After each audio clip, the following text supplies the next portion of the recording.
welcome into the Week 5 edition of the Playbook Pundits videocast here on SiouxCityJournal.com. I'm your host, Zach James. Assistant Sports Editor Shane Lance this week is on assignment. Coming up in this week's show, we'll go through the stat leaders throughout the Siouxland area, and we'll recap some of the games that went on Friday night, and we might even preview a couple games that we have our eye on coming up this weekend. Let's start off with recapping what happened in the Metro over the weekend, and we'll start with South Sioux. We didn't get stats from the Cardinals, but we saw on social media, thanks to the South Sioux social media team, that they beat Omaha Bryant by a pretty good margin on Friday night. So everyone in the Metro has at least one win, and Dakota Valley got a win too. So everyone in the Metro has a win throughout so far this season. So congrats to South Sioux and Dakota Valley for getting that first win out of the season. It's always tough to get that first win after starting the season out a little bit sluggish, but the Cardinals and Panthers got it done there. Sergeant Bluff Fulton defeated East 35-7 on Friday night. Their offense was just clicking against the Black Raiders, and the Black Raiders defense didn't really have an answer for the Warriors, so the Black Raiders were off to a strong comeback after losing to Harlan last week. West lost to Abraham Lincoln on Thursday night. Sioux City North got their first win over Bishop Heelan since the late 1990s on Friday night with a homecoming win over the Crusaders, and it was a really good, cool scene to watch. North, their student section fully embraced it. I think they understood what the win meant for the Stars program rather, and even though they weren't born in the late 90s the last time the Stars beat the Crusaders, I think it was cool for them to kind of realize what it meant to beat the Crusaders, and they did it on the ground again with Dayton Harrell and Diedrich Sullivan. So I think that'll be kind of the theme for the Stars as they continue on with their season. In the Siouxland, West Lions and Central Lion, George Little Rock in the Beef Bowl to take that win, and OABCIG's regular season winning streak came to an end with a loss to Southeast Valley. And so that was kind of surprising to see Southeast Valley not necessarily beat the Falcons, but beat the Falcons in pretty handily fashion. I thought that was the surprising thing out of that. Boynton Hall Rock Valley steamrolled over Algona, and I believe, correct me if I'm wrong on this, but I believe Spirit Lake got a win too. So pretty big game coming up on Friday night between Spirit Lake and OABCIG. And even though Shane's not here, I'll promote him for a second. He will be at Friday's game between the Indians and the Falcons, and you can follow him on Twitter at Shane M. Lance. I'm not 100% sure which game I'm going to yet, but it'll be somewhere around here. It's going to be between Woodbury Central and Lawton Bronson, or Sioux Center traveling down to Sergeant Bluff to take on the Warriors. So we'll let you know during the live stream at 5 o'clock on Friday where I'll be going in. If you want to watch that live stream, by the way, check out SiouxCityJournal.com. We'll be right here at 5 o'clock for you. Shane will be back on the other side to kind of help me out tread through these waters.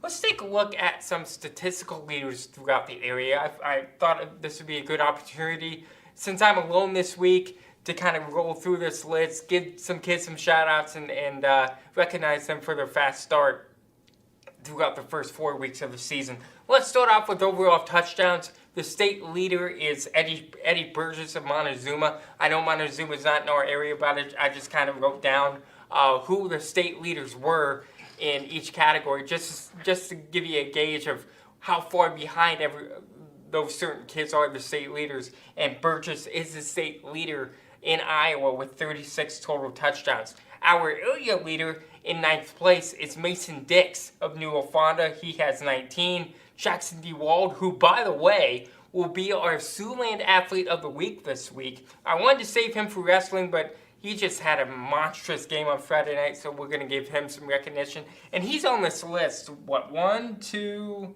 3, 4 times. So if you're on the state leader list 4 times, you're having a pretty dang good start to the season. So we'll recognize him as our Siouxland Athlete of the Week. And by the way, just to pause here, our Metro Athlete of the Week will be Will Lohr of Sioux City North, the #1 runner for the North Cross Country boys team.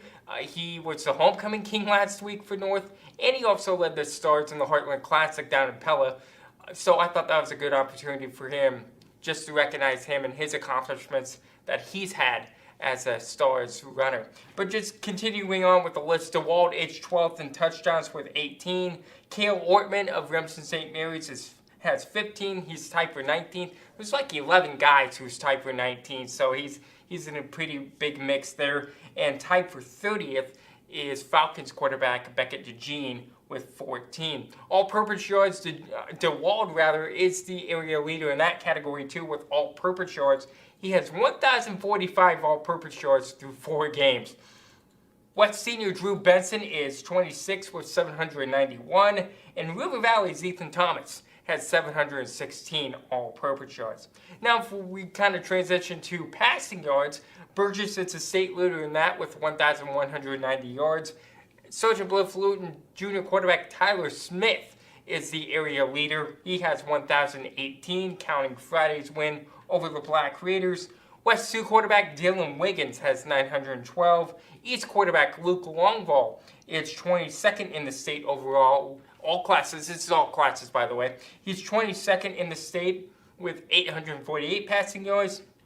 Dallas Clunder of Woodbury Central has 817. He's 28th in the state. And right behind Clunder is Akron Westfield's Cade Walkingstick. He has 813 passing yards. Rushing carries, there weren't really many two-area kids who had rushing carries, but there was one, and he leads the state, and that's DeWald. He has 133 carries on the season. Rushing yards, there was only 2 in the area. The state leader is Marcus Beatty of Independence. He has 1,035. DeWald is 3rd in the state. He has an even 1,000 on the year so far. And Okoboji's Logan Heller has 603 rushing yards. In terms of receiving yards, we have 4 area athletes who were in the top 30 in that category. Caleb Saucer of Monticello is the state leader with 643. West Sioux's Brady Lynott is 3rd with 482. Tyler Schenkelberger, Sergeant Bluff, is 6th with 453. Brett Scouten of Sioux Center has 414. And Carter Blyle of Woodbury Central has 369. Now let's take a look at the defensive stat leaders in the area for the state, and we'll take a look at defensive tackles and tackles for loss because nobody was in the top 30 in sacks. In terms of tackles, Brecken Freeberg of Tri-Center is the state leader with 63.5.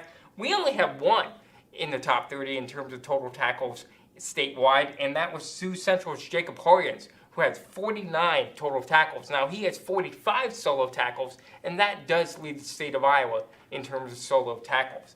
In tackles for loss, Easton Valley's Hayden Felke has 19 tackles for loss. And we have 2 guys tied for 21st, and those are the only 2 in the area in terms of tackles for loss. And they both have 10. Colton Lutzcomb of Ridgeview and Nick Wells of Sioux City East both have 10. And that is a look at your stat leaders for entering Week 5 in the Siouxland area. Make sure to check out SiouxCityJournal.com for a live video cast coming up on Friday night, as Shane and I will take a look at area games coming up and the games that we'll be covering. And of course, check out SiouxCityJournal.com for our audio coaching show podcast, which is what I host, as I talk to area coaches about the week before and take a look at the week ahead. I'm not sure who's going to be on that podcast yet, but I have a pretty good idea. It's coaches involving teams we're covering coming up this week. For Assistant Sports Editor Shane Lance and the rest of the Journal of Sports staff and the visual staff, Tim Hines, Jesse Brothers, want to give them a shout out as well. I'm Zach James. Thank you so much for watching. We'll talk to you on Friday night.